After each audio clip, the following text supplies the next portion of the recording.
What's growing on, gardeners? On today's 2-minute garden tip, I'm going to show you how to lower soil pH naturally for the long term using elemental sulfur. I'm growing a number of blueberry bushes on the east side of my house. Blueberries require a soil pH of 4.5 to 5.5, which is very acidic, and my native soil pH is neutral at pH 7. So I need a way to lower soil pH for the long term to keep these blueberry bushes happy. When it comes to naturally lowering soil pH, there are a lot of myths out there. I've heard of everything from dumping used coffee grounds on your soil, which actually aren't very acidic, to pouring vinegar on your soil, which can have a whole host of negative consequences, and as soon as you get a rain, that's going to wash out the vinegar and your soil pH is just going to go back up. We need a long-term solution to this problem. The solution to the problem that I'm going to use are elemental sulfur prills. These have a purity of 99%, so all of the instructions on this video is going to assume that you're going to buy elemental sulfur prills in the 90 to 99% purity range. Sulfur prills take a long time to break down, on the order of about 3 to 6 months. So when you apply this, it will keep your soil acidified for a long period of time.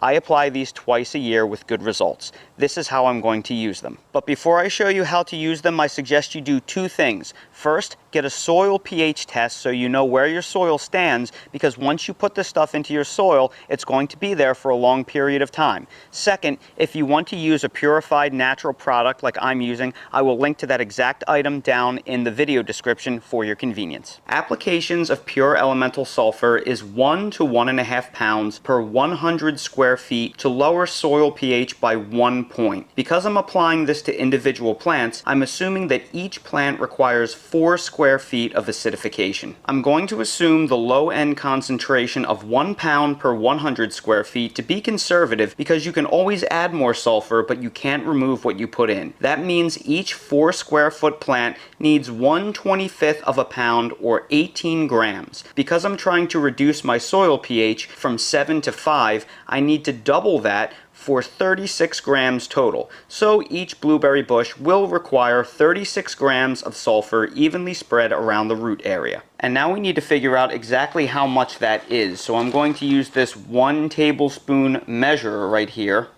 And wow, 1 tablespoon is 17 grams. So 2 tablespoons is 34 grams, and I need 36. So basically, I need almost exactly 2 tablespoons, maybe just a little bit of a rounded tablespoon to get me a few extra prills. So that makes things really easy. I pulled back the mulch layer around my blueberry bushes, and you can see this beautiful fungal layer that was forming the mycorrhizal association between